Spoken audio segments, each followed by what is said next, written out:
you can get your ego sucked into it. It can start to feed you like a monster. I was shocked to realize that people thought that I was the character.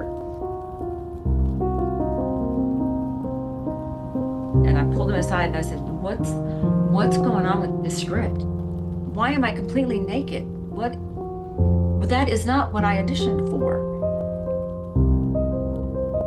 I'd already caught him in several lies, and he managed to get me fired off all my children. These people have been conditioned to identify with me in such a way that it's almost Pavlovian. It's not worth stooping to levels just to have money and things that you later will regret. Hunter, thanks for doing this. I really appreciate you being here. First of all, just to start this off, I want to give thanks to Noel Hadley from the Unexpected Cosmology. You wouldn't be here without him. He got you first to open up and talk about these things. I know it was a long process to get you there. And obviously, he's been doing a wonderful series with you, which I implore anyone listening to go over to his channel and check those out if you want a bit of a backstory for how you've kind of come back onto the scene recently. I've been a member of the Unexpected Cosmology for a while myself. You know, me and Noel have had a few conversations. And when someone told me that you'd kind of mentioned me in the middle of one of those talks randomly about some of my work, I went to go and have a listen. And I was blown away by just what I was seeing and your story, the things you've been through. And rather than me yammering on anymore, would you like to maybe just explain to the audience who you are, what it is you have been doing with your Sure. life, and you All tell your right. story? It's pretty crazy because even I sometimes don't fathom how many people know me after being on this one soap opera. I mean, I've done films and other things as well, and spokeswoman for many produccts in different countries. But being on a daytime serial, or they'll call it a soap opera. I don't know what you call it in the UK, but down in South America, they call these, it's a special word, for like a dramatic, you know, ongoing episodic. So in America, they call it a soap opera. And the reason they called it a soap opera is because while the mother was at home washing dishes and laundry, they're pitching their laundry detergent and all their stuff in between these little stories that kept them hooked, and they would stay and watch them. Mm. So I am on this television show starting in about 1989, sorry, 1989, and it is worldwide. It is in 156 countries. It had only been on about 3 years when I got the call for the audition. So I was like, when I heard how many countries it was in, I was kind of, almost a little intimidated. But I had already been on All My Children and Days of Our Lives. Those were other soap operas.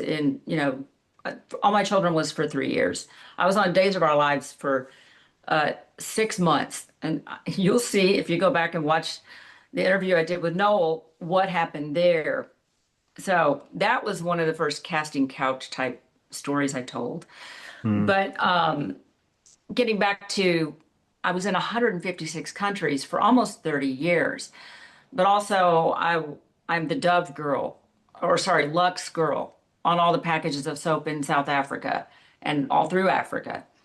And then I was a Pantene girl. I was a Canada Dry girl. I was a Bud Light girl. I was the Naturalizer shoe girl. I was the cover girl. I did all kinds of cosmetics, lipsticks, I mean, hair products, all kinds of stuff. I did over 500 national and international commercials. So a lot of people recognize me. They may not know which thing they recognize me from, but it usually is the soap opera. How did you get your foothold as an actor in such a, so as you described, a large scale show? You know, how did that happen exactly? Well, it wasn't planned at all. I was planning to be a veterinarian, Mm. or I was going to be an artist. I always have loved art. I've always, since I would be the kid in your elementary class over there sketching dogs and Mm. horses, and that's just the way my whole childhood was. And that was kind of maybe my escapism from the craziness of life in general. I would just go get away and draw. I loved sketching and watercolor, and I would win awards for, they have 4-H here in the United States. And but I was in 4-H doing art, but then I'd also, be in FFA, Future Farmers of America, out there dehorning cattle. Mm. Okay, so I have a tomboy side to me as well, but that really goes great with my love of art because I go out in the field, I plein air paint. I'm out there with alligators.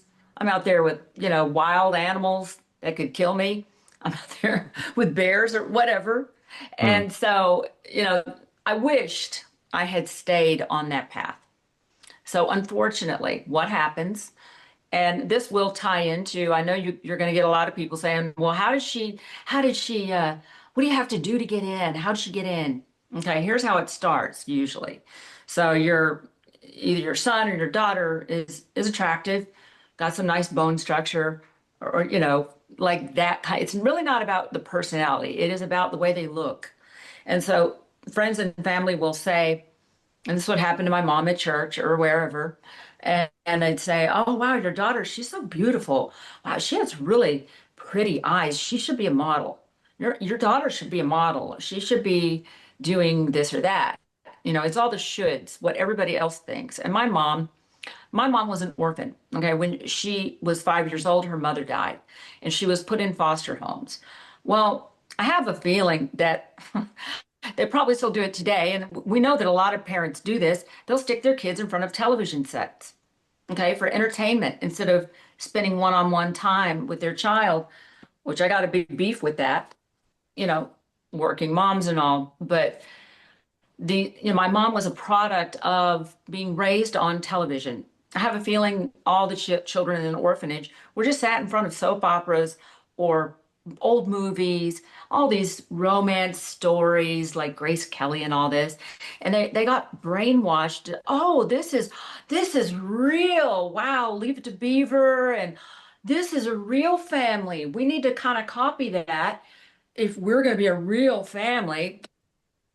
And so my mom kind of she took it hook, line, and sinker and kind of started pushing me.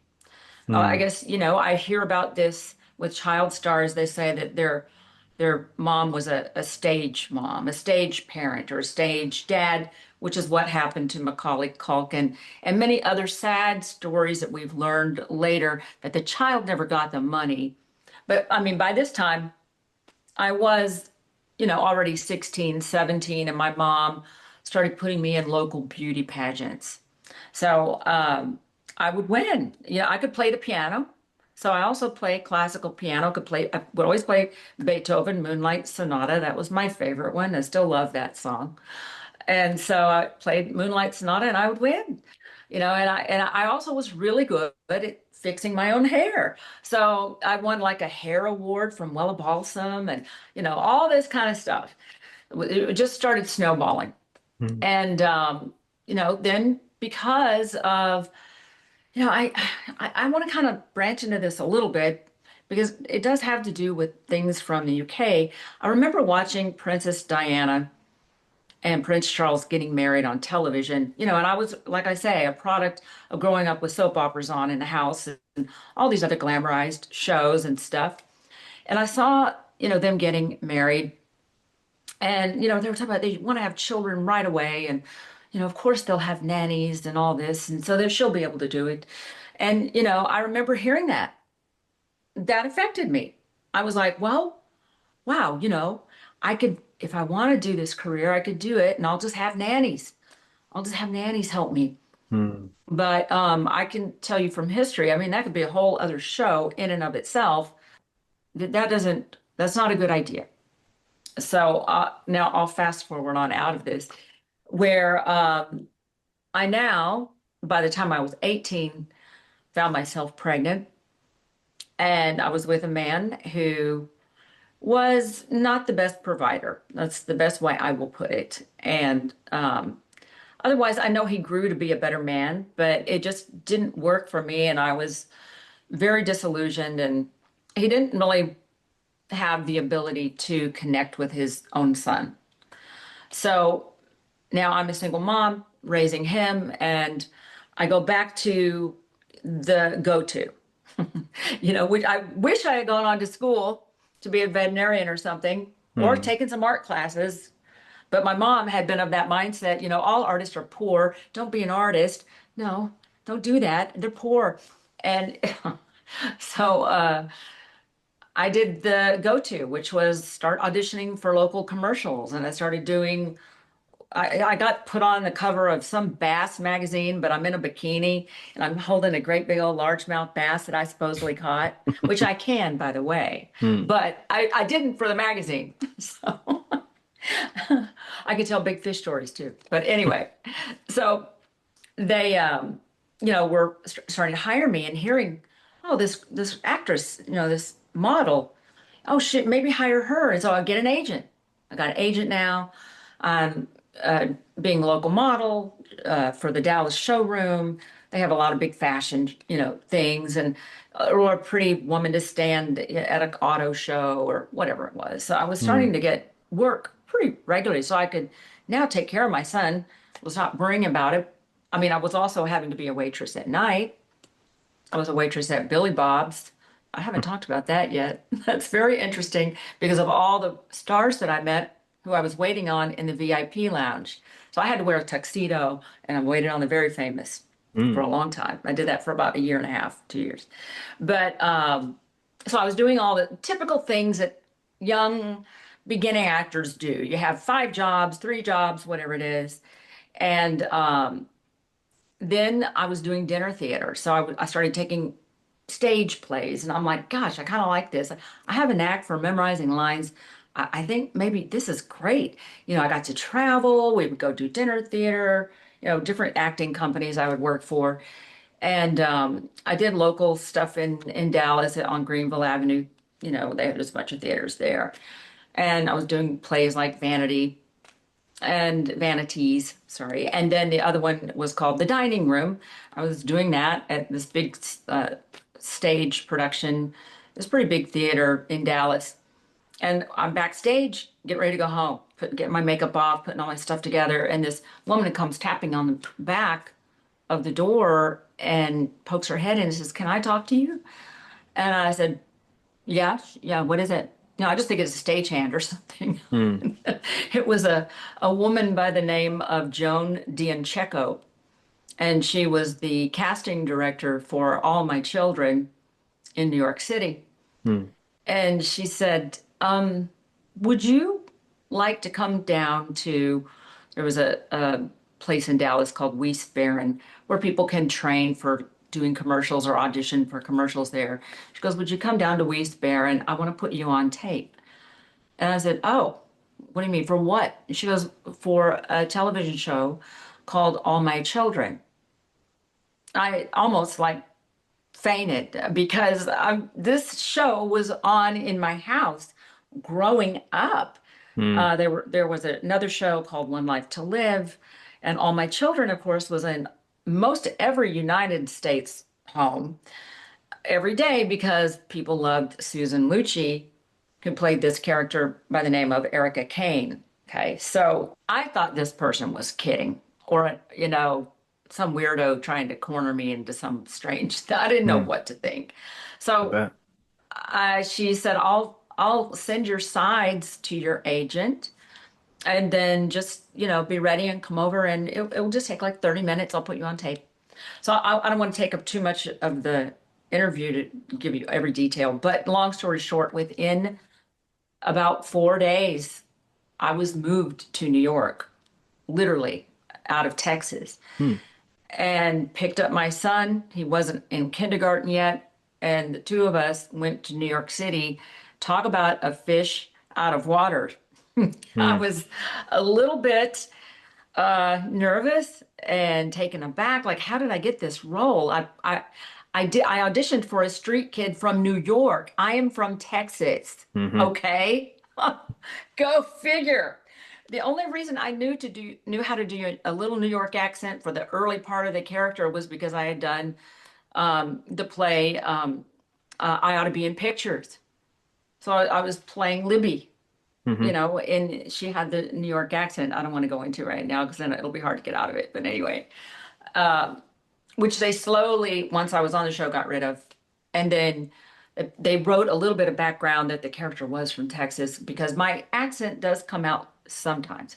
I was really not allowed for it to ever come out on The Bold and the Beautiful if I ever knocked the end of a word off by saying something or gonna or I Mm. ain't. Oh, they go, cut, start over. I get the Texas girl out of here. Bring in Hunter. Okay. So anyway, Taylor, my character on The Bold and Beautiful, was not allowed to have a Texas accent. So many people who've heard me talking now for real are going, why is she talking like that? And I'm like, they don't understand that I was acting. They don't understand that. Some people think I am the character, and that is problematic. Mhm. It is very problematic to where when I left the show, I didn't want to be seen by anybody, recognized, talk about the show, nothing. Mhm. So these shows are intense because you are in someone's living room every single day. Yeah. And I've actually had people say this to me. Like, this one lady came up to me in a grocery store I was shopping at in New York, and she was like, "Oh, I know you're trying to go after so and so, aren't you?" And she just starts accusing me of something, and I'm like, "What is she talking about?" This was Mm. my first year of doing it. I was shocked to think, or realize that people thought that I was the character. Mhm. And that was my first, real experience that, wow, this is deep. People, are looking up to me maybe, or hating me because of something I'm doing, or if I'm, somehow doing something that is positive, they're influenced positively. Mhm. So, but I wasn't putting all those pieces of the puzzle together at that time. I was Mhm. just trying to work. Yeah. Um, And it was a little overwhelming, especially in New York when you come out of their artist entrance. You're dumped right out into the middle of New York City. And I would have my little son with me, and he would get very upset. He would scream and yell because people would come up and stick a paper in front of our faces and go, "Will you sign this, sign this, sign this, sign this?" Because I was a new character, so I didn't know how to push them away quite yet or walk away because they'll get mad no matter what anyway. Mhm. I mean, they wait outside of these stages. And so I would stand there and sign autographs for a bit.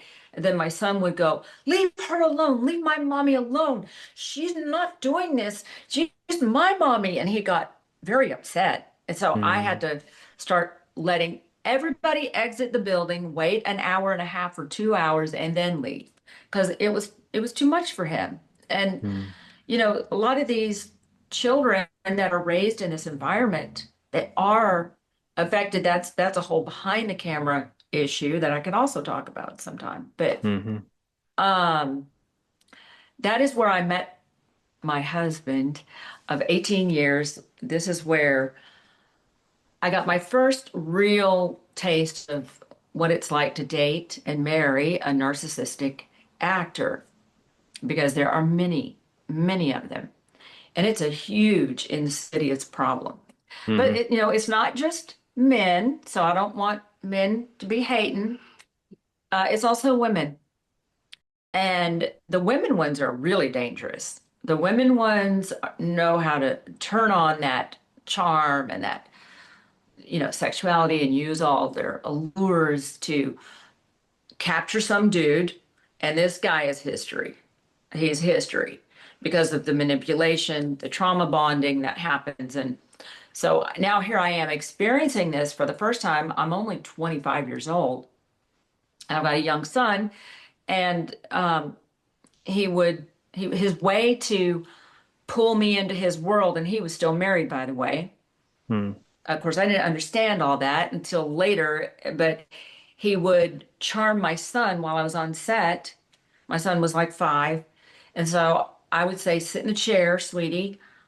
Stay right here because the makeup people said, well, he can hang out with us, no worries. You know, he can color or whatever he's doing and watch mommy on the monitor. So I was playing a high schooler at this point, so I wasn't into the heavy other like bed scenes and stuff that other characters were doing, but still, Hmm. um, he would sit in the chair, spin or whatever he was doing, playing, waiting when mommy's done. When he sees mom's finished, he would run to the door and wait for me. So Michael Tylo started charming my son and saying, "Hey, your mommy's really mean making you sit there in that chair. Why don't you come with me? I know where there's candy. There's a candy bowl in the wardrobe room." So my son and I've talked about this later and kind of laughed about it, but not really. That he was charming my son first and giving him candy, and then make sure to teach him how to sneak back to the chair so I wouldn't know what was going on. Now, I wish I had known that at the time. I might have confronted it, but then again, this guy, Michael Tyler was the kind of man, when he walked in the room, he had a presence about him that would knock people back. I don't quite know how else to explain it. He commanded attention. He was such the psychological term is he was a very somatic narcissist who was also very intelligent. So he was high on this other spectrum of being the high intelligent narcissist. Hmm. So he had educated himself very highly in many various things in the university, but especially Shakespearean plays and whatnot. So he knew how to command presence as a theater actor. And from there, my life just kind of it became very, I don't know, it's almost like you slip into like a cognitive dissonance because when you're playing these fairy tale romances on this TV show, which I was playing this character, the street kid who stole a camera from a photographer, and Hmm. then he falls in love with me and straightens me out. Okay, so it's very fairy tale-ish and it's not reality. Hmm. But then she becomes this beautiful model or whatever she ended up being. And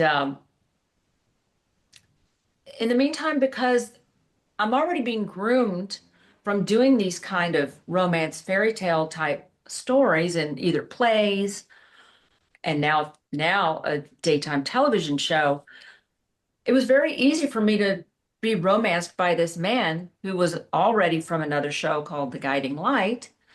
It was very easy for him to know how to romance me Hmm. and love bomb me. That Yeah. is the term, love bombing, which is where they constantly give you compliments or constantly worship you. They idolize it. They put you on a pedestal. And that's how he was great at it.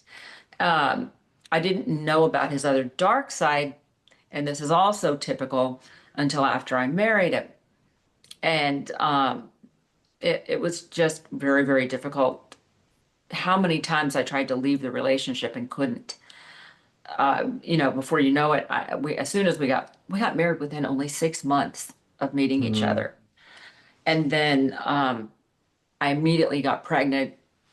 And so our son was on the way by that April. And he had, by the time April rolled around, I'd already caught him in several lies. And he managed to get me fired off all my children. Hmm. So what he didn't want, okay, narcissists can't handle any kind of competition. They cannot handle it. And once he got me to be his wife, and this happened all through our marriage, mind you. Um, Once he got me to be his wife, he wanted me to still be the arm candy, but he couldn't handle it if I were to say, "Well, what are you doing in this scene? What's happening in that love scene?" But yet he would do it to me. So Hmm. this is why eventually he realized I need to get her out of here because I'm going to play my scenes the way I want to, but she shouldn't be doing these scenes at all. So anyway, I was like, fine. Well, they fired me, and I'd rather be, a wife and a mom. I'm okay with that. And I'll go to school. I'll go back and get my pre-med at Fordham University so Hmm. I can go back in veterinary medicine maybe one day. Well, then the writer's strike hit and he lost his job also because most narcissists, they don't get along with most people.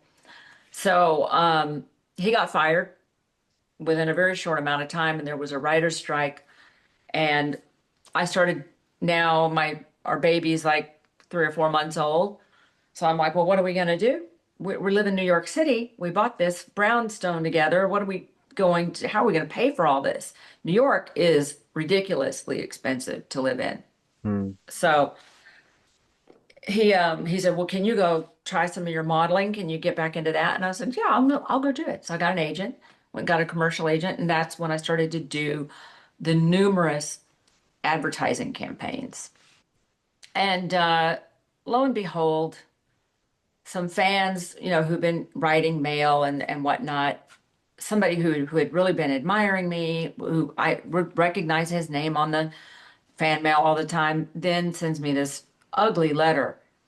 And he says, I admired you. I thought you were such a virtuous, upstanding, beautiful woman. And then I saw that movie you did, The Initiation. What's wrong with you? I hate you. Blah, blah, blah, blah, blah. And I'm like, oh no. So what I haven't got to tell you yet, Paul, was something really bad happened to me when I was about 24, where I was raising my son. I was doing these television commercials and local stuff in Dallas. Well, this movie production comes to Dallas, and I was still doing local commercials, and they had me sign up with a union called Screen Actors Guild, and also AFTRA. So you have to be legally able to be in the union to do these certain, either TV roles or commercials. So this production company comes in town, and everybody is beside themselves. It's a big deal. And my agent said, you've got to go read for this. This was before I met the lady and all my children. Hmm. And I think my brain does want to just keep editing it out. That's why I have to take you back here to, with me. This is me glitching because I have cognitive dissonance about what happened to me. But push, push, push, go interview, go, go, go, go, go. So they found a role that, they thought I could be right for. I was reading for one role. And then when the director and the producers saw me, they go, oh, I think you'd be better for this role. And I'm like, oh, okay. So I'm looking and they go learn these sides and come back.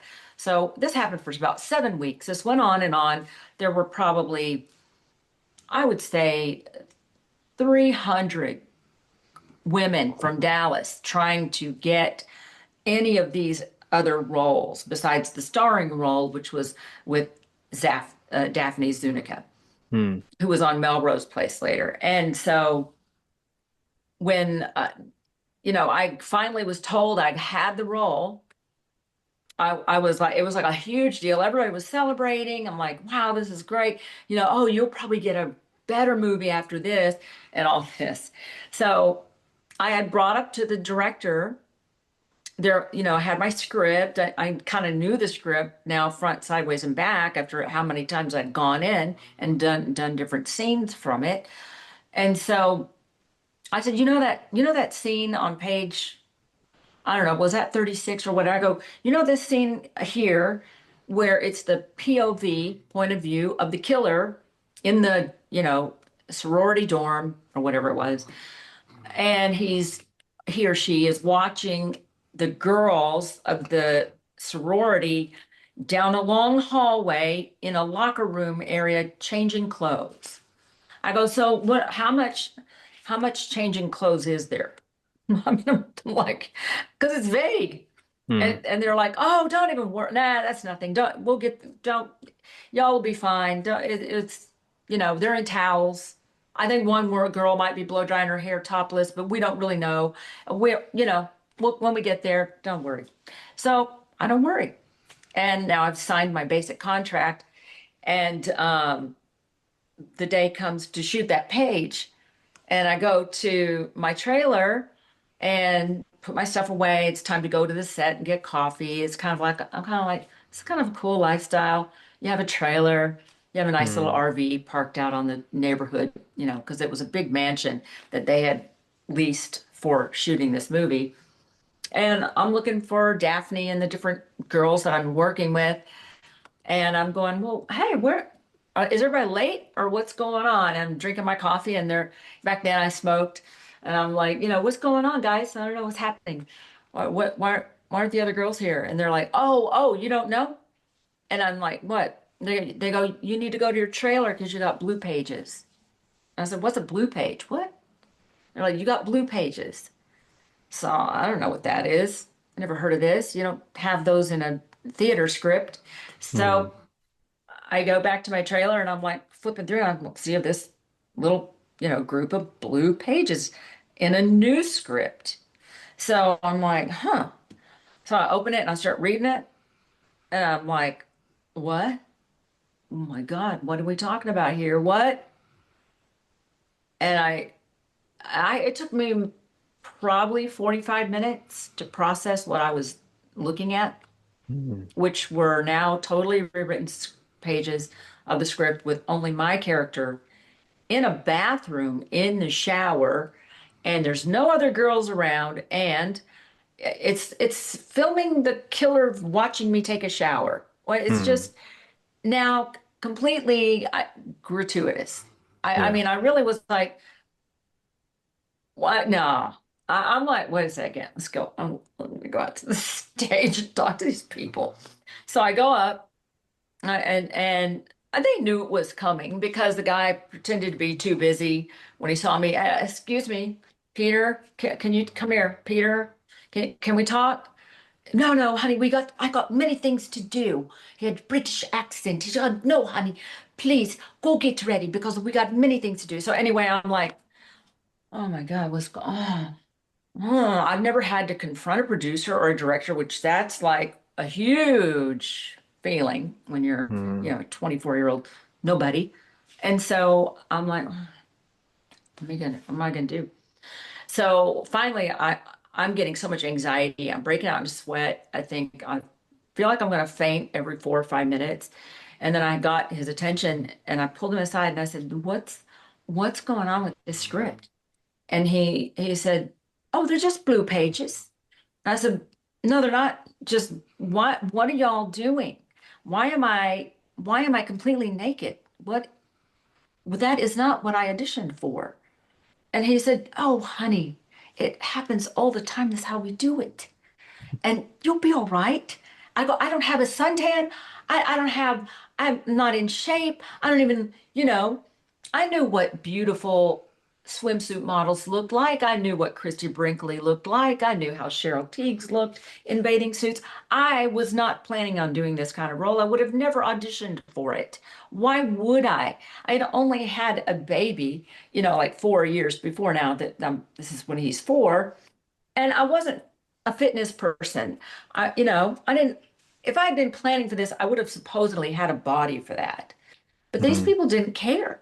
They did not care. They kept hemming and hawing and acting like they didn't have time to discuss it. And I'm getting accused of holding up production time. And then I heard somebody go prima donna. And I'm like, what?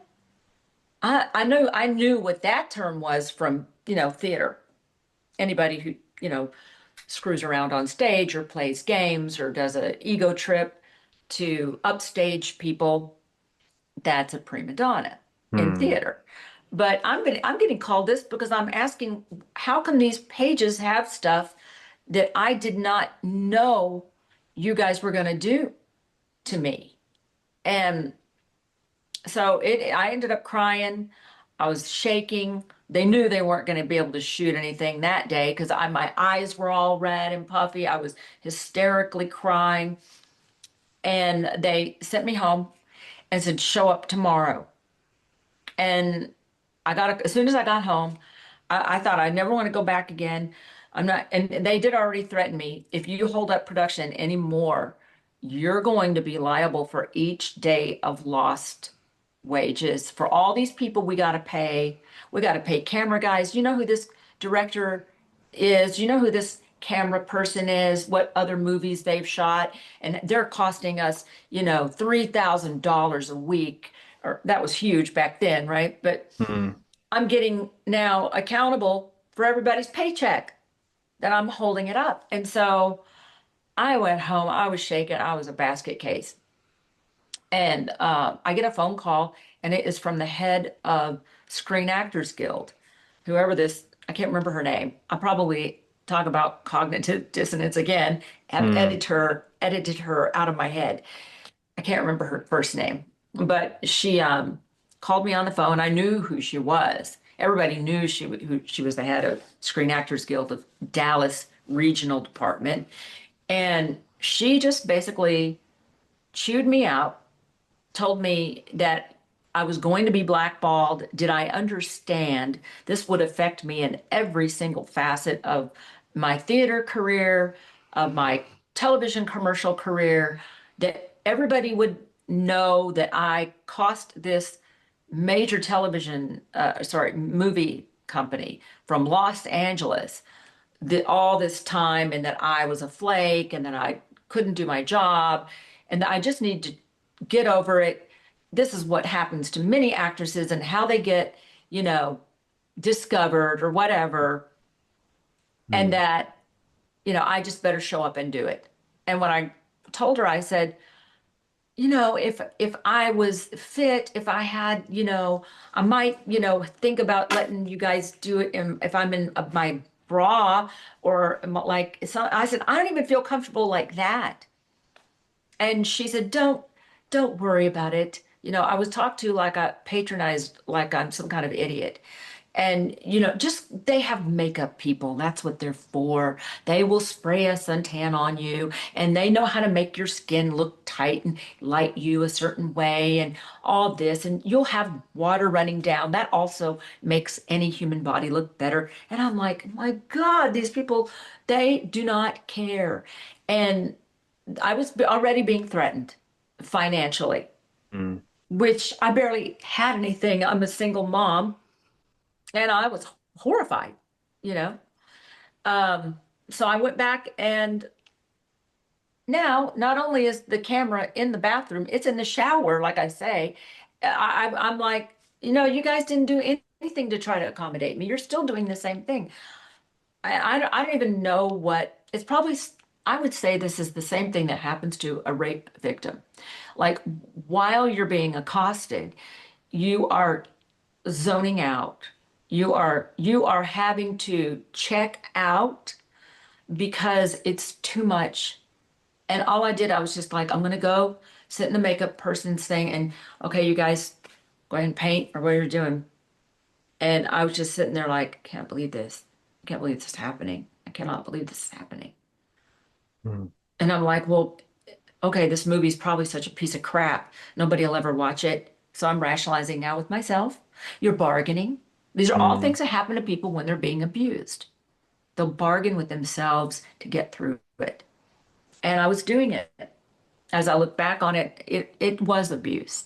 And um, long story short, like I say, this fan now hates my guts. And I'm realizing this is why I didn't really, when I got fired, I was kind of like, I don't need that thing coming back and haunting me. Whatever. I'll go back and I'd rather be a veterinarian. Yeah.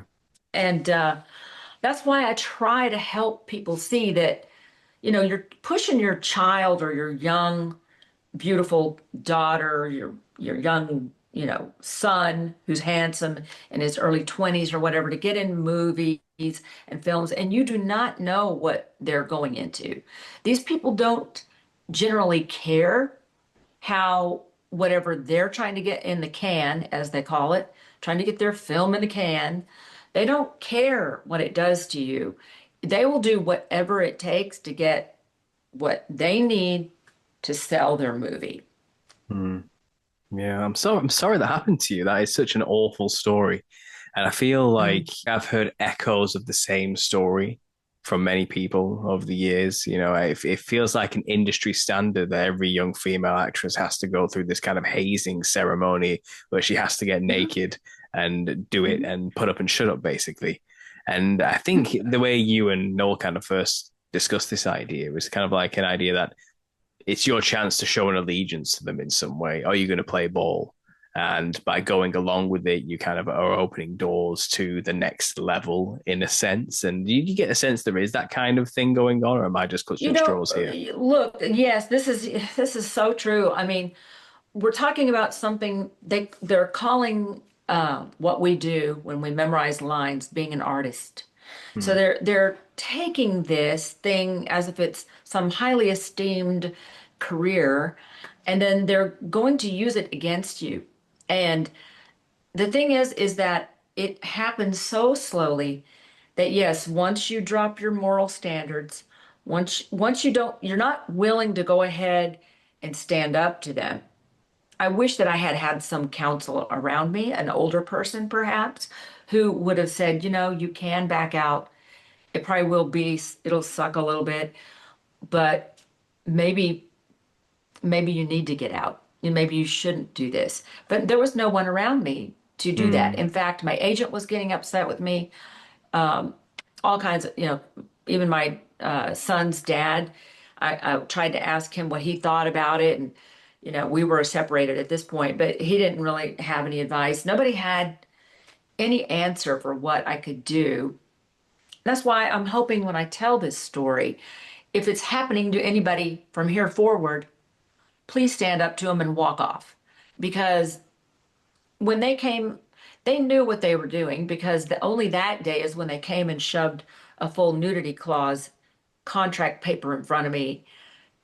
I should have just not signed it. But I Hmm. didn't know that you couldn't because, like I say, they're using the strong arm tactic of you're going to be responsible for everybody's salary here. Hmm. And you'll never work in this town again type of attitude. It's Exactly. threatening everything, Yes, isn't it? And really exactly. that's disgusting. It really is. And It is. It's diabolical. I mean, and it's not really something people who are outside of the industry look at actors like yourself who are playing a role, like you said, who perhaps get more obsessed with the role than the person behind it. They don't know mhm, that you've had to go through these things to get where you are. They don't really know what it's like. And I think they have, like I said, an illusion in their mind that it's the best life. It's wonderful. Forgetting that you're actually a person trying to make a living and survive. You're doing a job, mhm, and no one at their job should be forced into doing something they feel uncomfortable doing or lied to and mhm. told if you don't do this, you'll be in big trouble. It's kind of it's so Right. narcissistic, gaslighted, disgusting. I don't know. It gets me angry. But this is the industry. I think this is why I've had this channel. This is why I wanted to get you on. It's kind of I want people to see what is really actually And like. it You know. is indeed, Paul. It is the whole entertainment industry. Mm, Whether it's, you want to say it's Hollywood or Bollywood, it's going on all over the world. Anybody who is in control and has money, they are likely either a narcissist, whoever the kingpin is, or the whole family, a whole family of narcissists who mm, are just out for the bottom dollar. They're just like the vampires as a narcissist is known to be. They'll suck the life energy out of you. So will this business. After getting burned by that film production company, I thought, okay, I don't know what else to do. I blew off going to school when I should have. So I'll just continue doing dinner theater and safe stuff where I can't get blue pages. Okay. mm, Star Spangled Girl and all these plays, they're already written. There's no blue pages. Okay. So I was yeah. good with that. So I thought I'll just do safe stuff. Well, a soap opera also seemed safe. So when Joan D'Ancheco came in there, okay, I did that. But now I've got a narcissistic husband who's very controlling, a very jealous kind of relationship where he would tell me how to dress, who I could talk to, and how laws in the house would go down, Mm, yet they didn't apply to him somehow. And so, fast forward now, he became the evil alcalde on the family channel Zorro that shot in Spain. And so he was flying to Madrid and shooting there a lot. and I would go visit him when I could. And then that show ended. And then only then, when money was hard to come by again, when you've got two people who are in the acting business, it is very hard to keep food on the table. Yeah, I mean, somebody's got to be working, and it's very hard for any actor to be working year round, you know? So the Mm. pressure's on. We've got now two boys, and then we couldn't find anything. We were both up for a role on they were going to do a remake of the TV show called Dark Shadows, which was a show about vampires. And he was going to try to get the role of Quentin, and I forgot what mine was, Anna or something like that. Anyway, that show it ended up that whatever was going on with the production after all of our screen tests and everything nosedived and didn't happen. So we were packing up from Los Angeles because that was where my husband had gotten that role for Zorro. We're going to move back to New York. And the day before, had the loading, everything loading in the moving van and everything. And then my agent gets a call, Bold and Beautiful, they need a character like quick. This They lost this actress, wants to leave the show. She didn't work out her contract. They need the lead role across from their major male star, like starting next week. And I'm telling my agent, I go, I can't do it. We're moving. We're going to New York. We're going back to New York. We had an apartment there that we were still paying for. Mm. So they were just like, no, I really want you to just go in. If you don't get it, then so what, you tried. So of course, that's how this always happens. I go in, and I probably had such a I don't care attitude. I was just like, okay, what? And I get my script and say my lines, say the stuff, do it. And then Bill Bell Sr., who was a producer of The Young and the Restless, also, he owned The Bold and the Beautiful and The Young and the Restless, came up to me before I walked out, and he said, "You are probably the most beautiful woman I think I have ever seen. Very charming, very kind and elegant, kind man." And before I know it, they offered my agent an amount of money. And then I was tempted to take it, but I said no. They came back and offered another amount. And I said, we've got our stuff in the moving van. I can't. And then they came back again with another amount of money that my husband goes, "You're an idiot if you don't take this. Please take the job. Take the job or it's off for us." And so I Mm. take the job. But that also came back to bite him in the rear, because now he had exactly the scenario he didn't want, a wife who was earning more money than him and had more notoriety, yada, yada. So there is now the new layer of problems in my life. I And bet. I'm working across from Ron Moss, who is a very handsome man, extremely sculpted, beautiful. I mean, he didn't even look real the first time I saw him, and he looked that handsome in person. So I knew that my husband was going to be a problem working Mm. with this man.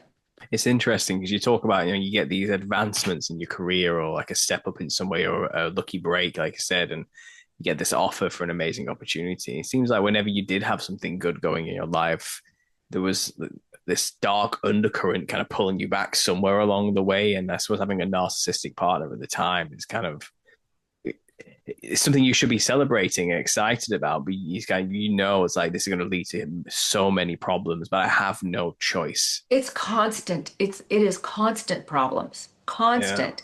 I'll just tell you, like, let me go back one notch before sure. I went to the Bold and Beautiful. I auditioned for a Steven Seagal movie, Hmm. and the casting director was a very famous at the time casting director, Fern Champion. And I read for her.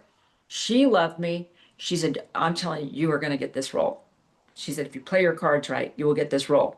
Play your cards right is the key word, key phrase. Hmm. So then they go, "We want you to come back in and read with Steven." So there were tons of girls talk about it was Dallas on steroids event. Hmm. Okay, now I'm in Los Angeles, and every beautiful amazing looking model, actress, everything, is in these waiting areas to audition and now read with Steven Seagal. Because now it's been whittled down to another group of women, maybe 200, Hmm. of top LA models and stuff. And so I go in to read with him, and, it's the typical, it's just very much a narcissistic and looking up and down, and my gosh, you are gorgeous. That whole thing. And Yeah. I'm like, oh Gross. man, Steven Seagal thinks I'm beautiful. Okay. Meh. You're just in la la land, get it. And so I read with him. And then he touched my hand. He reached across because I was sitting in a chair, and he reached across, pat my hand, and he goes, you're really good. He goes, you're really, really good. He goes, I might want to talk to you later. And so I'm like, oh, whoa, what's that about? But I am married now. And so I didn't know, I didn't really, I thought he was business. I thought he was talking business. And so I went home, and that night or that late afternoon, because I guess this was an early 10 a.m. audition, Fern Champion had talked to my agent and said, listen, she needs to go over to the Warner Brothers bungalow. Steven Seagal is willing to work with her to help her get this role. So she needs to go to Steven Seagal's producer bungalow, number whatever it was, 33. I don't know. Go to bungalow 33 and read with Steven Seagal. So I go over there, and I had my pass and all this. And I'm like, wow, I'm going into Warner Brothers, dude. I'm like, cool. Hmm. I go in, I have my sides. I'm a little nervous, but I'm like, okay, I got this. I know I can say these lines. I can memorize this stuff. It's nothing. And so I go in, and he was very cool and really came off with a lot of fun stories, starting out cool stories. How he became a samurai in Japan, and just all kinds of, self what's the word, glorifying type stories. And I was fascinated, and so he never runs lines. I keep picking up my script, and I go, hey, Steven, because I have my son at home now with his dad. Hmm. My sons are home with dad, who I know is, like I say, he's always checking my clock. When you're going to text me or call me, or you better be home. One of those things. So my anxiety's going up a little. I'm like, okay, Steven, I'm ready. I go, do you want to start on page 10, or do you want to do the one on page 15, or do you want to do that one in the back, at the ending? And he goes, no, he goes, come over here. I want to show you something. And he takes me behind his desk, and he picks up this photograph, and he goes, do you know who this is? And I said, oh, I go, that's Kelly LeBrock. He goes, you know what? You look like her. He goes, you look like her. He goes, you're beautiful as her. And I said, oh, okay. Thank you. Okay. He goes, well, he goes, you know what? He goes, you know how I made her famous? And I go, he goes, I got her to show her tits. I'm like, Hmm. Carrie, why are you telling me this? And then he's like, so he goes, I'm telling you what, in my movie, that's all you got to do. You show your tits, and you're going to make a lot of money. And I go, well, I don't see that in the script, Stephen. He goes, well, we'll put it in. He goes, but I'm just telling you. And I said, well, can we run the lines? I said, right now, I'm like, I just want to get out of there. I'm just like, let's finish doing what we're doing. It's feeling like a replay of what happened to me in Dallas. Yeah, sounds like it. This is where it almost turns like to comical, though. I feel like I'm in a movie of Zoolander or Austin Powers or something. He goes, you look really tense. Why don't you come over here? And he goes over to a bookcase. He presses a button, and a bed falls out. Or it was like a glorified massage table bed thing. I don't know what you want to call it. He goes, come Hmm. on up here. I'm going to show you all my skills I learned in jujitsu, some stretches, and it's almost comical. I mean, honestly, you could make this as a comedy. It would be kind of funny. But I'm like, did he just do that? And my brain is going, what? I mean, now it's just so absurd. I'm like, I go, Stephen, he was like trying to undo my bra. He reached around, tried to get me to lay down and undo my bra. He goes, I don't want this in the way. I'm like, okay, it's going there. I'm like, okay. I go, I gotta go. I go, Stephen, it was nice talking to you. I grabbed my pages as if I needed them. I run out the door. I left him there. Within about 30 minutes, I get a phone call from my agent going, what is wrong with you? Did you run out on Steven Seagal's bungalow? And I'm like, yeah, the dude trying to make me give me a massage and was gonna rub my back when we never even ran lines. He was supposed to run lines with me. And he goes, are you an idiot?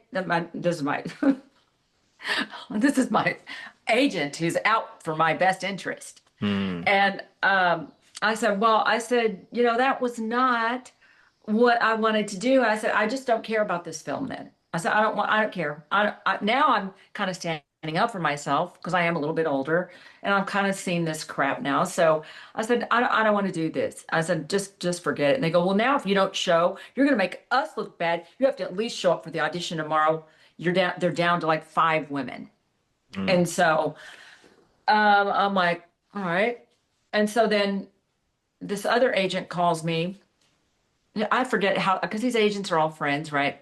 And Hmm. she goes, I just want you to know Sharon Stone had some problems with Steven Seagal. She didn't have, the best relationship because he is a little pushy.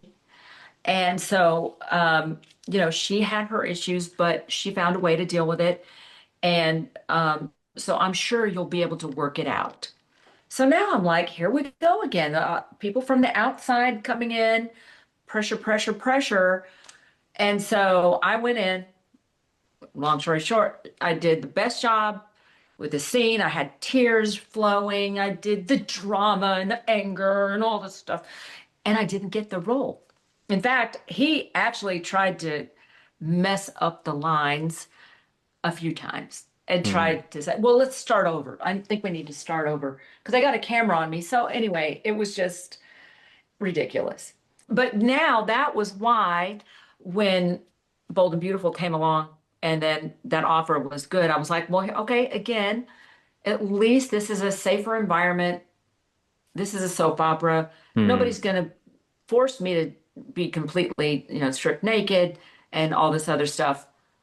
Although they are scantily clad often. Hmm. But I was at least feeling it could at least be a safer environment. It'll make my husband happy. And from there, I didn't realize I would end up in there for almost 30 years. Yeah. Well, it's obviously this is kind of the Bold and the Beautiful seems like your defining role. Your role in that, the character in this. This is what everyone kind of primarily knows you for. Obviously, Hmm. you'll have some diehard fans that know a little bit about all these backstories already, perhaps. But maybe you want to kind of get into this role you did play, this character you played for half your life, and then maybe we can get into the back end, kind of the impact you feel this Yeah. character may have had, because this is somebody who perhaps came, what would you call it, like a friend in the house of millions of people. Something people Right. followed for most of their half of their own life as well. And I think maybe this is where we want to take this, spoiler alert, but I feel like now you're in a position where you can look back on this and maybe think about the impact this role may have actually had on society. So I'll give it to you to tell that story. Yeah. One of the first things I did after I kept running into this problem, like I had with Steven Seagal, was because back then, if you recall, in the late 80s, the women who got the most well-paying jobs or attention were blondes. Hmm. They were blonde, blue-eyed. So I had my hair mostly all blonde back at that time. And I was realizing, well, you know what? The only thing they think of women who have blonde hair and blue eyes is they're going to be the bimbo or they're going to be the sex machine or whatever. So I want to play the smart girl. So I'm going to put my hair back dark. I'm going to make my hair dark like, it really was. And so I went and changed my look a little, got new headshots and whatnot. And That was how I looked when Bold and Beautiful met me, which Mm, was perfect for their storyline because they already had a blonde female who would be my nemesis. And mm, that's the character of Brooke. So I go on as this dark-haired oncologist who's wearing glasses and she has her hair up in a styled, beautiful, elegant updo and not wearing much makeup and wearing a white lab coat. And then as the storyline progresses, they realize, wait, you know what? We need to get her out of being an oncologist. Let's have her switch over to being a therapist for grief counseling. Because I guess as this whole contract problem with the other girl was unfolding, and then they knew she was leaving, they decided to kill her. So mm, she's dying now of cancer, and I would now counsel this husband as his, new lover eventually, which mm, is totally crossing ethical boundaries. Psychiatrists or grief counselors should never date their patient, okay? But it's already sending that message to the whole world, mhm, which I was already like, how are viewers going to be okay with that? Oh well, mhm, cognitive dissonance again. And so I have all these romance scenes and just super wonderful, romantic, beautiful looking scenes of like, let's say he invites Taylor was my character's name. Ridge invites Taylor to the private dining room. That was one of their favorite places to sets to do this super romantic, just like a romance novel story where the woman is sitting there waiting and she's just looking beautiful and just waiting for this man to show up. And then he walks through the door and it's like, oh, and he's super handsome and he's got roses and he's comes to the table and shows her a beautiful gown he's made for her and that he wants to see her wear it and just all this super romance sappy stuff. But people do love it, and that's part of like what I say. I began to see this same pattern. It's very similar to how a narcissist will win a woman, like I say, with love bombing. So the audience is sort of getting love bombed. And then before you know it, there's a breakup, there's some bad incident or disease or whatever trauma comes mhm, along, and then it disrupts the relationship that everybody is really enjoying and looking forward to. And so that sort of starts to create this trauma bond. But my mm, character also was going through trauma bond because this guy, Ridge, would be like the ultimate playboy.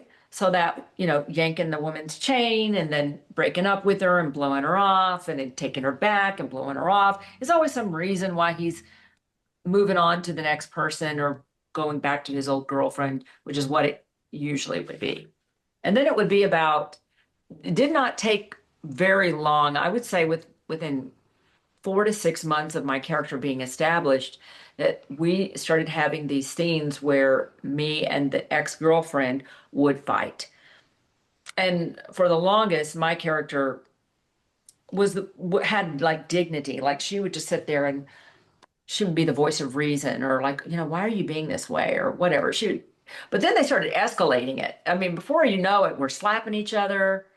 mm, We're calling each other, as much as they could get away with the censorship, everything short of the B word or, very insulting. mm, And even I was already starting to go, man, what if like some child is in the room watching this?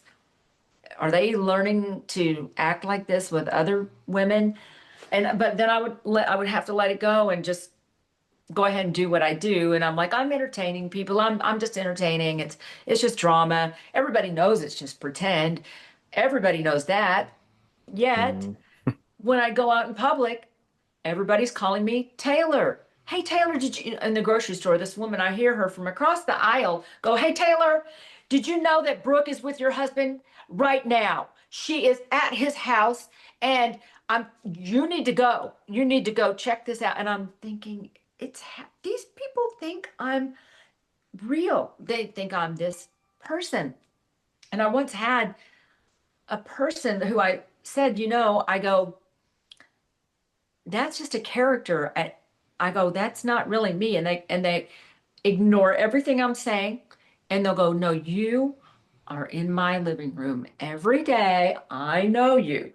And these are rational people. I've Mm. had doctors talk to me like this. I've had um, just normal, everyday sane people. I'm not talking about fanatic fans. I'm just talking about your neighbor next door Mm. can think that they know you because the way that these characters are um, brought into the people's life with such strong emotion. And then they also use music that they'll overlay. Like my character had a theme. It's almost like it's like Pavlov's dog. If you heard Mm. that song, you knew, uh-oh, she's about to get ditched. Uh-oh, something's about to happen. And so you see what I'm saying is like the people become conditioned with all kinds of things, lighting, music, wardrobe, Mm. our lines.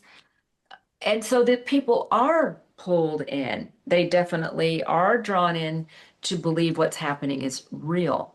Mm. What do you think that might actually say in more of a broader scale about the state of people today, that they would find such solace or a relationship, even if it's in their own mind, with a fictional character on a television so much? I mean, to me, as somebody again who doesn't really, I don't, I've never really cared about fame. I've never really followed people, you know what I mean, like actors or musicians. I've never really cared much. It's just not in my nature to idolize people, or like you're just a person like me, and you have a job to do, and it's kind of, I've never really seen it that way. So I struggle to kind of bridge that gap with these people who do, as you describe, Mhm. really see you as like a family member because you're on that box in the corner of the room every Mhm. day. And it's, I imagine it's a very jarring experience for you, like you kind of explained in a real big way. And do you think many other actors as well kind of like feel the way you feel about it? Or do some of them actually like lap it up and enjoy that? Yeah, they positively do. They Mm. have to. That's part of the game and the PR for the Mm. show that you're on. You are expected to be a certain way. Um, Interestingly enough, I was always fascinated by the television contracts would have a morality clause.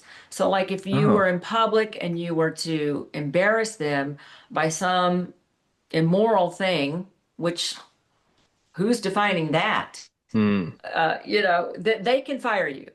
Interesting. So like if you were to cuss or do something that put a bad light on them, they could claim their morality clause and fire you.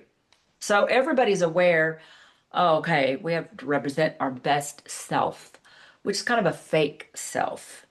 And Mm. it is a sort of package image for the show you're on, you're representing it.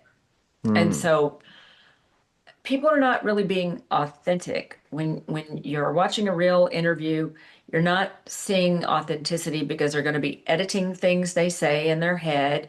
They're going to be carefully making sure to pitch back to their show that they're on and Mm. whoever their sponsors are or whatever.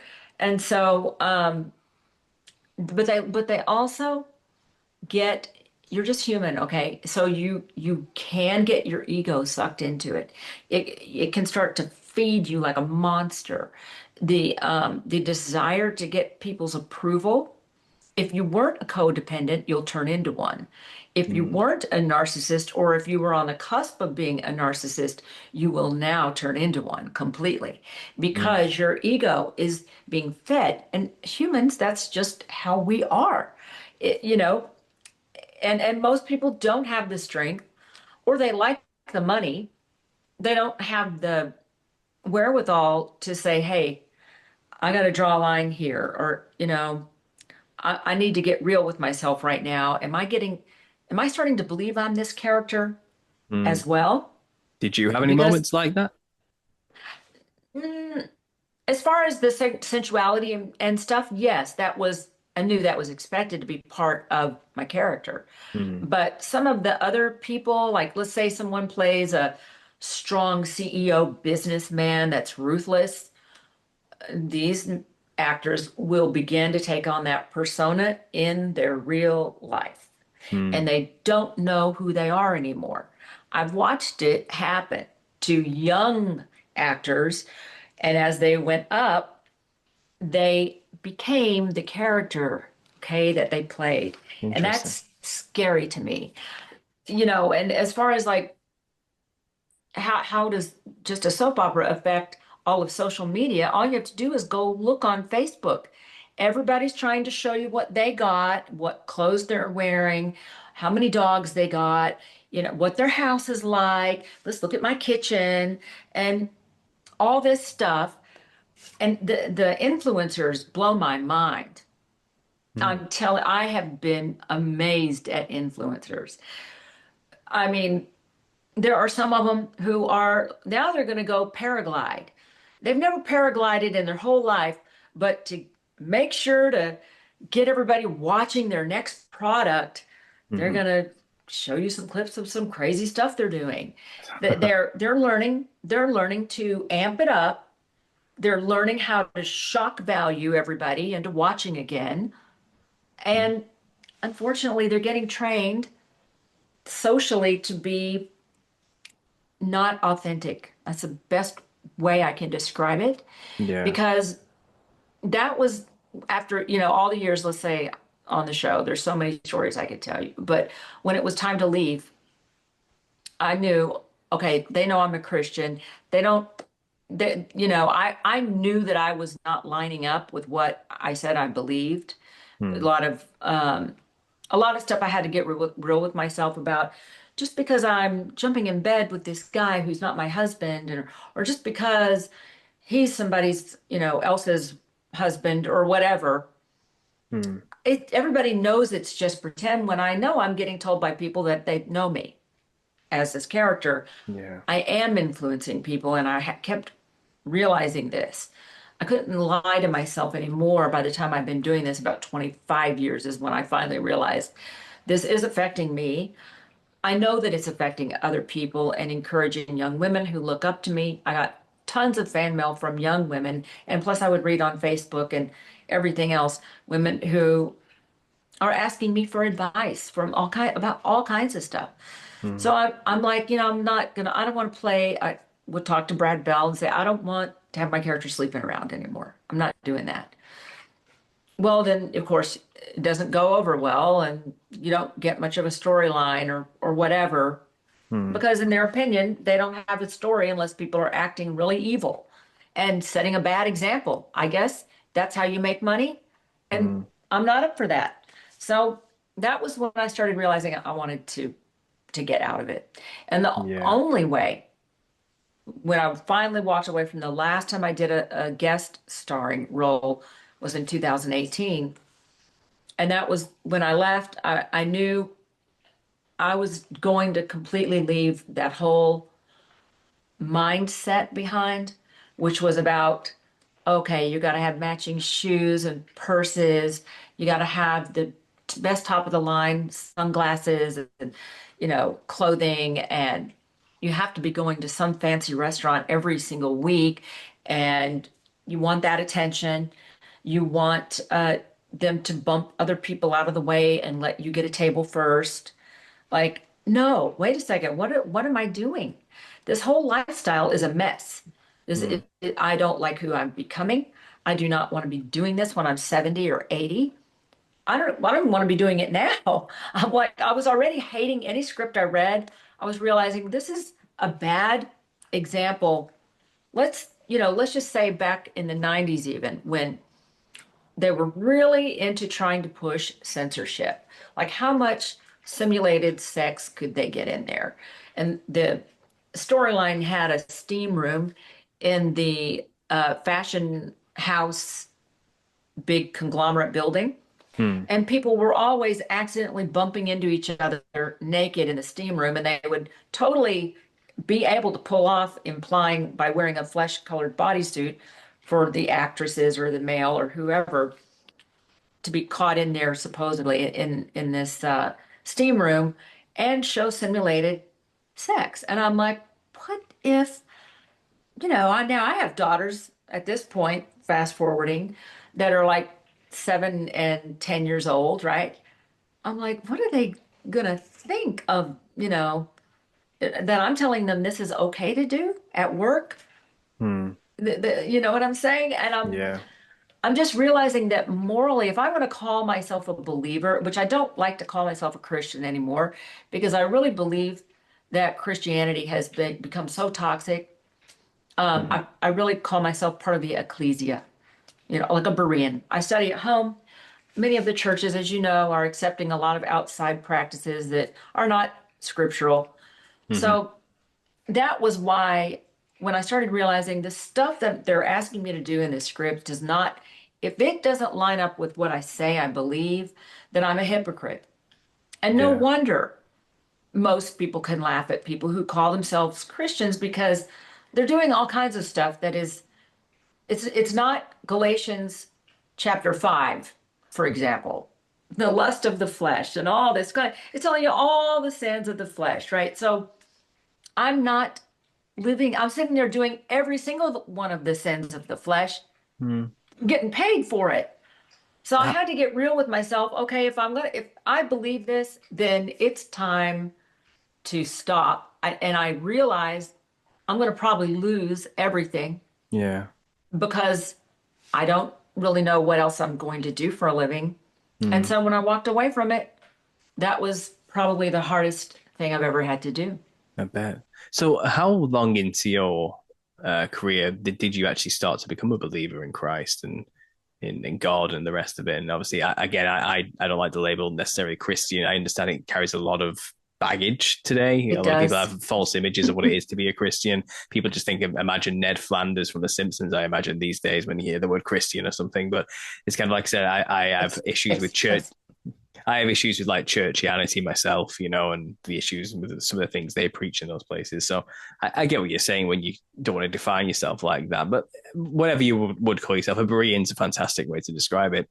When did that actually start to come in? Because it sounds like you may have had a bit of a conviction of the Holy mm, Spirit come upon you, like a realization or a guilt or a shame, which perhaps wasn't at the forefront mm, in the past, was suddenly poured onto you, which is what basically the pouring of the Holy Spirit is. It's to look at yourself in the mirror sort of situation. When did that yeah. start to happen in your career? And So go ahead. by the time now I was on The Bold and Beautiful for about 4 years, I started to get really, really, really famous. Okay, so the Mm, character really took off, and everybody loved Ridge and Taylor, and it was a big deal. So I got this mini series to shoot in India for about 16 weeks with Bruce Boxleitner, and shooting over in India, and it was a big deal because it was being shot by De Laurentiis Studios out of North Carolina mm, in America, and so. It was a culture shock going to India. And I, was around a lot of Hindu people. And, I truly wanted to explore, is this a truth? Is this is something that I maybe need to look into? And I had a lot of people educating me and showing me stuff. And I bought a lot of these icons and their various statues and idols and mm, whatnot. And they were just telling me, well, I go, but I said, I'm a Christian. I believe in Jesus. And they would go, oh, well, it's the same guy, you know, Shiva and Krishna and Hanuman, all these guys, they're just Jesus. They're just in another culture. And I'm like, I never heard of that. That's mm. interesting. So I, was seriously trying to understand what this religion was. In the meantime, I started having some serious events happen to me. I mean, once I started tampering with going into Hindu temples, I had some supernatural events happen in my house. And I had a friend, well, she was one of my nannies who I had hired, thank goodness, a believer. She came over, she said, "This house is haunted. It's demon possessed." She Mm. literally said, "It's demons, bro." Yeah, straight to the point. So she said, "We're going to pray." She said, "But you are supposed to destroy every one of these idols." She said, you shouldn't have brought him back here with you. And so it was getting so bad that this was when I came back to my home in Las Vegas after I was in India for all that time, and just all kinds of crazy stuff happened to me there. But she showed me how to get a hammer and bash every last one of them and ask, Father to forgive me, with, Mm. the payment that was already paid by his son. Forgive me for messing with idols. Please help me and get these spirits out of here and bind them and cast them out. So we did that together, and all of a sudden, everything was back to some kind of peace. Hmm. So I started going to this mega church in Los Angeles, and I guess I was getting a little truth there, but it was a little, they're still doing the prosperity gospel thing and the word of faith. And they were also doing this strange thing of laughter, the Holy Spirit laughter, like you get drunk and the Holy Spirit makes people act drunk. I was a little confused by all that. But nonetheless, I was now searching back to what I realized. I know that what just happened, where we prayed and some kind of peace came back over my house, my life. That was what I was trying to reach for. Yeah. But I was still struggling with well, if you're just saved by faith, I guess I can, have these scenes with men and jump in beds and it's no big deal. But honestly, this is where I really began to struggle from like the early 2000s until I was really ready to quit by 2012 was I would go back and forth with people saying, you're only saved by grace. That's all it takes is just say the little sinner's prayer and repent and you're good. And like I say, I talk about, am I doing all the stuff in Galatians chapter 5? Am I doing all the works of the flesh or am I doing the fruits of the spirit? Mm. Because I wasn't. I couldn't. You can't when you're doing this kind of show. Yeah. So between that and then also realizing what it says in James chapter 2, that it says faith without works is dead. Hmm. So my behavior and what I'm doing with myself, whether it is pretend or if it's for real, just me doing it, it counts. It matters because it Hmm. is affecting other people. And that was where I really began to struggle. And Yeah. about 2012, and I've heard a lot of other people say they've had this same experience, is when I started realizing my Heavenly Father wants me to come out of the church building and study at home with Him alone and just learn His ways and live it. So by the time I think we're now talking about 2013, my contract came up at the Bold and Beautiful for the last time. And I can't even tell you how hard the struggle was because they kept offering more money. But I also if you pray a prayer and you ask Father to tell you, show me everything around me that's not of you. Well, Mm. let's just say that prayer happened, and then he started showing me everything about the production people I worked with, the studio I was working in, and other things that I realized he didn't want me there anymore. And Mm. so I pulled the plug. And now I'm married to a man that I met at the mega church who was duplicitous. He was another problem because Michael Tylo and I had gotten a divorce after 18 years, and he married someone else. Mm. And then we never saw him again. He never came to visit his own children that he had with me. Um, Mm. Typical narcissistic behavior. Um, and he even not did not speak to my oldest son who he adopted. So I mean Mm. that was really horrific what a narcissist can do in your life. Yeah. But now I married a covert narcissist in the megachurch who knew how to put on the act and quote all the scriptures, and yet they're totally fake. And saw a whole other side that it was really about. I had been targeted by basically a con artist. Mm. And so um, now I'm needing to get away from him. And I called Brad, and there's a couple of other people I know over there. And I said, okay, do you have a storyline you would like me to come back and do a guest starring role? And they said, yes, we need somebody to have shot Bill. I said, well, okay, I don't mind playing that. I guess you're going to have my character have cracked and lost it, but she needs to go to prison, right? Because she already killed one person on the show, and she didn't even get manslaughter for drunk driving.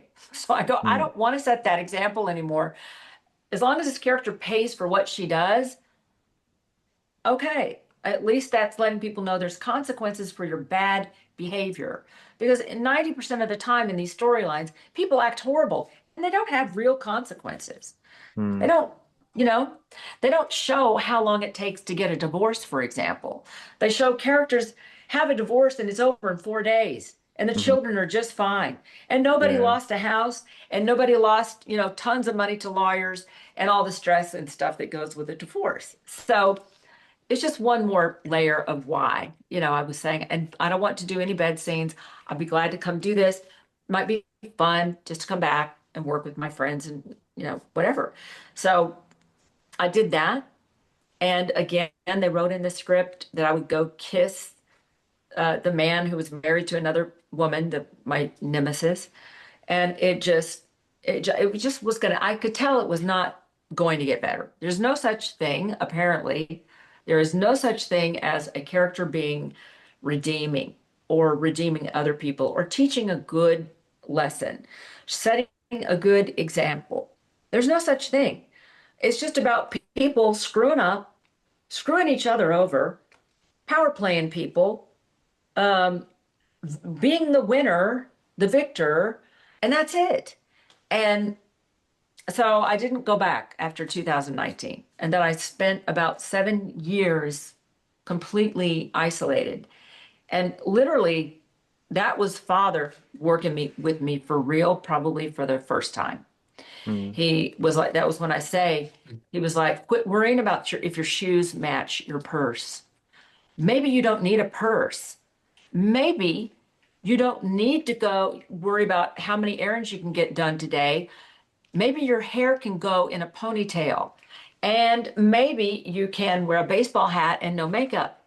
How about that? And I'm like, what? I'm not supposed to do that. I realized I was brainwashed now. I Mm. was brainwashed to be something of some sort of image. And you know what I'm saying? It's like Yeah. I was not able to be authentic. Like I'm talking to you right now for real. Mhm. I would have been so worried about being this genuine with anybody. God Mhm. forbid, what do they think of me? Right now, I don't care. I do not care what people think. I'm not people pleasing. I'm not up for doing any of that stuff anymore. I did Mhm. have to have a therapist work with me a little bit on undoing, uh, it's called CPTSD, that you get from hanging out with narcissistic people Mhm. because you can actually pick up some of their behaviors and True. their coping mechanisms that will still backfire on you. And you're wondering why this keeps happening in your life or whatever. So I had to do a lot of work, a lot of journaling, a lot of soul searching. Why am I doing whatever? What is my intent here? And realizing there were a lot of things I'd been trained to do that were just flat out selfish. Mm. And I had to let it go. Because look, we're all going to stand before our Creator, and He is not playing. He ain't playing. He's not going to care if I go, but you know what? It was in a script. It was just dialogue. I was just acting. It was just pretend. He's going to say, I don't care. Because what He's looking at is how I affected other people. How did I influence them? Mhm. And we can't lie to ourselves anymore because if somebody's going to call themselves an influencer now instead of a television actress, who does commercials, Mhm. we all know that we're influencers. If we're on camera, we are an influencer and we are going to be accountable.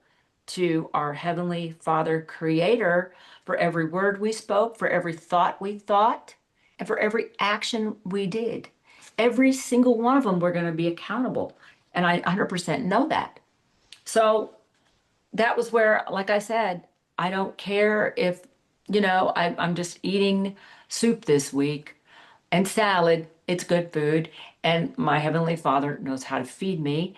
He gives me exactly what I need, not what I want, but what I need.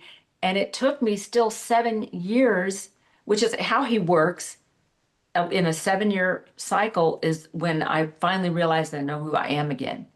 Yeah. I grew up all the immature places or the stunted places where I had been stunted as my spirit, I grew up to a mature person. I'm not looking for external things to make me feel complete. And then He also showed me that I have gifts that I didn't get to explore because, of course, my mom sort of was pushing me into movies and film. And then that was when I started doing my art. And that was where I realized I have a gift with my hands. I have skills that I didn't know how much, I was doing it when I was a child. So it was a gift that was already there that was just sitting there gathering dust. Mm. Then that was my real gift, right? So I do hard work. I sweat. Okay. Now I'm not worried about somebody coming over and giving me powder, makeup touch up. Like now that I'm doing my art, I even build furniture and stuff. Okay. So this is a river table Look at that. sample, and I do this with my own hands, and I sweat and all that good stuff. And so it's made with epoxy and wood, and I sand it. But I went ahead and cut this one river table because I didn't like the other end, and I made it to a charcuterie board. So Mm. that's I'm really, I never would have dreamed that I'd be out in my backyard with a saw. Okay, and I've got Yeah. sawdust all over my eyelashes. I'm coughing and I'm like sweat running down. I love it. I love it because I'm being a real human being. I'm not looking for the quick, easy money.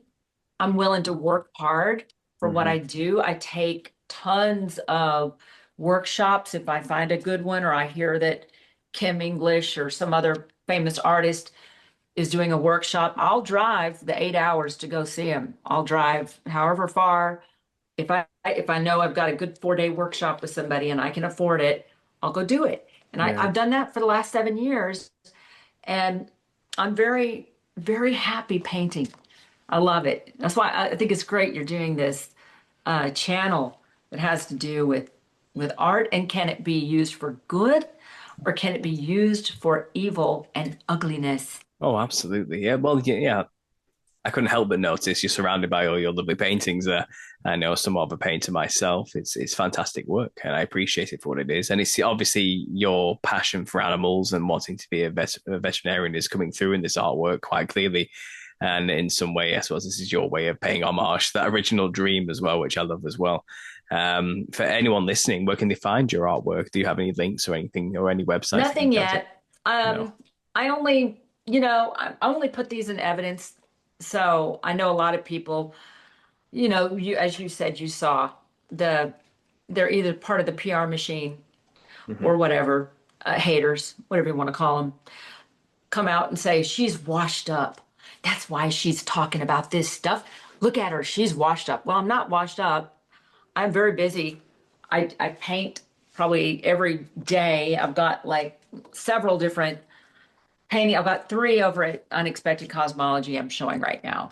Hmm. But like eventually I will maybe open something on Instagram, or I will work through galleries. There's Yeah. so many, There's many ways to do So it. Like I said, I'm not, I have a platform. I can help you as well. We can do whatever we need to do to help each other through this. Because, like I said, we're all brothers and sisters in faith here for what it is, and we need to help build each other up and show that there is another way. You know, there Mhm. really is. And like I said, I did kind of want to talk about this kind of since you've come back out to talk about your experiences in the industry. it seems like I couldn't help but notice, like I had described them as parasites at the start of this, maybe made a bit harsh, but it was this idea that they just glommed onto you immediately, and it's just article after article about break silence after years, or she gives shocking revelation about her time in the industry or stuff like this. And it's kind of they're just like biting at the bit to have something to write about. So you've done something. They're just trying to monetize off of anything you do. Do you know Mhm. what I mean? Just and even if that's putting you down, calling you washed up, or even like fanboying or fangirling over you as well. It's one or the other, you know. I couldn't help but know it. Just watch that and see how they're not really paying attention to what you're actually trying to do, what you're actually saying, and why you're even speaking. It's like they just are blind to it. It's kind of you don't hear what she's saying. The industry you're Right. writing for is corrupt to the very core.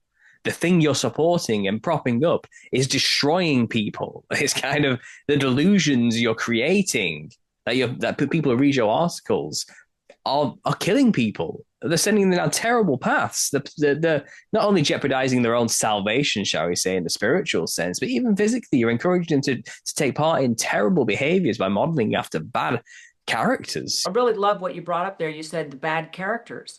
Okay, so a lot of times they'll show bad characters are always the winner.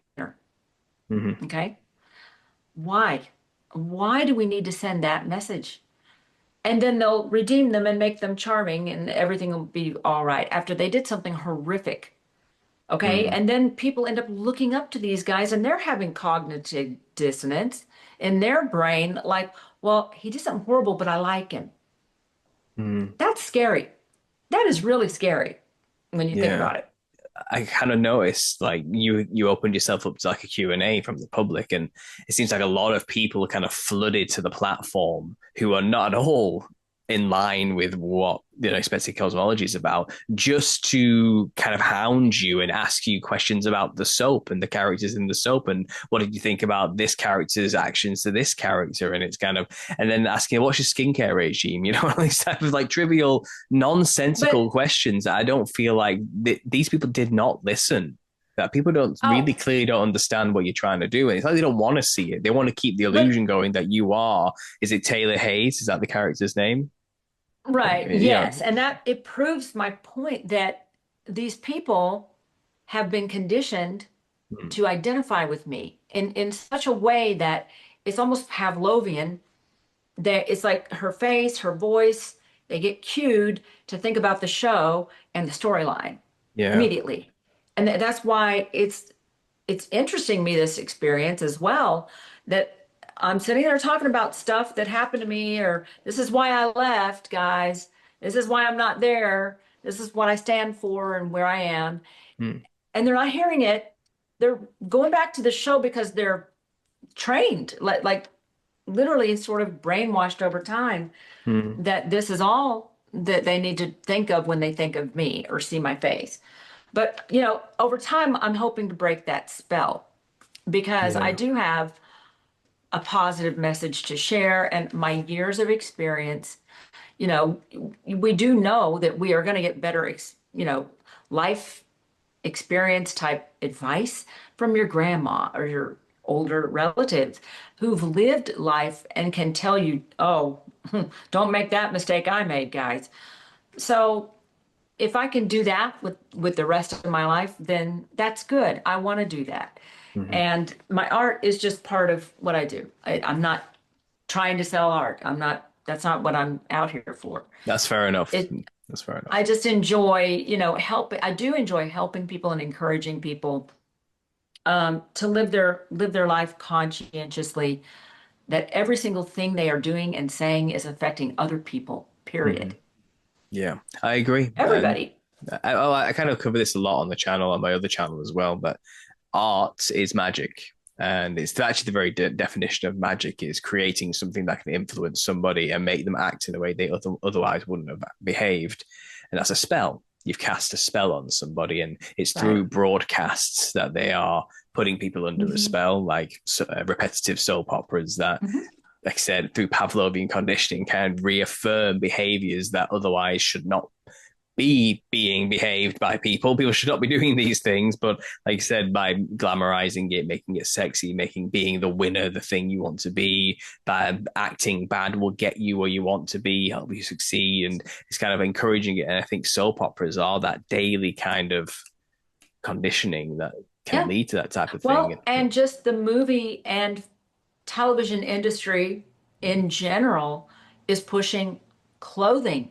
Fashion is a Mm, huge part of this cog in the wheel of the machine, which the show I was on, The Bold and Beautiful, is about a fashion company. So we were always pushing fashion. mm-hmm, And those were many of the sponsors as well.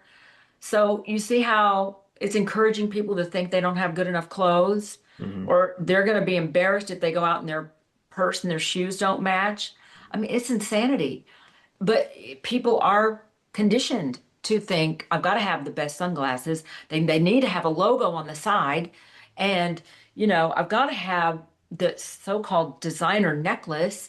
And, oh, I've got to have a tennis bracelet.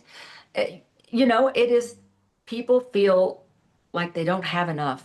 And this commercialism is push, push, push through the stories, through these glamorized things that also teach bad behavior and no mm-hmm. consequences for it.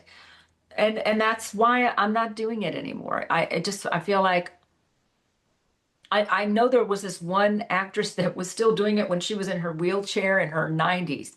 I'm like, that ain't gonna be me. Mm-hmm. Well, amen to that. I think we've covered so much today, and this is like a broad overview, isn't it? Of just kind of your journey and to where you are, where you were to where you are now. And I think this is going to be very enlightening for many up and coming people in the industry who perhaps don't really know what they're getting themselves into. I personally have faith that younger generations are eyes open these days and are a lot more clued into what the reality of the situations are, less prone to the brainwashing as well. I'm hopeful. I just read an article today that in the UK, ages 18 to 27 are flooding back into the churches, which is never been seen. The people are shocked in England. It's like, what's going on? We're very confused. So I think younger generations are coming to faith, leaving shallow commercialism behind, and it's people through people like you telling these stories, get really influencing this movement. To coin that term, I think it's a wonderful thing what you're Well, doing. I think it's father moving. I don't think anybody's going to stop it. No, They can't. I no. think he's done. He's let everybody go to the level of depravity, which is all what you'll read in the book of Ezekiel, Jeremiah, Isaiah. These Mm-hmm. guys are telling the message of what you better be careful of is coming today. We've talked about resets, okay, and cataclysms that have already happened with melted cities and buildings and whatever, all these studies are, which are fascinating to me. I think, we've gone to that level of depravity in society that I don't think he's not playing. I think he's giving people a chance to wake up or not. Yeah, yeah, and it doesn't, like I said, with where we are with the internet now, you've got no excuse. It's time to wake up, people. So yeah, like I said, Hunter, Mhm. thank you so much for doing this. I really appreciate the time. I know your time is Thank you, precious. Paul. Maybe we'll have to do this again. Like I said, maybe on the Truth of Therapy sessions, my podcast, we can actually get a bit more personal about more of this. Maybe we'll do another episode of this. Who knows? We'll keep it out in the open if I you're want you willing. to I want you to send me a truth or therapy session signed hoodie. And I'm gonna wear Okay. it and I'll do some hoodie, sessions with you. We'll see. We'll see what I can work out. Who knows, eh? But yeah, I really appreciate it. Is there anything you want to say just before we close out? I'll give the floor to you, and then we'll close this out. Just, everybody, I hope that you find, whatever your true gifts are because um like don't be like me where you let it sit on the shelf for like years and years gathering dust when just like I don't know if you could see this horse I've been working on for a couple weeks. There's just so much more to life than trying to win other people's approval or have the most toys and the best house and the best car and all that. And I hope that I inspire other people to go find out who they are, ask their creator who they are, and just try to get through this rough life. It's not the easiest thing. I get it. I get it.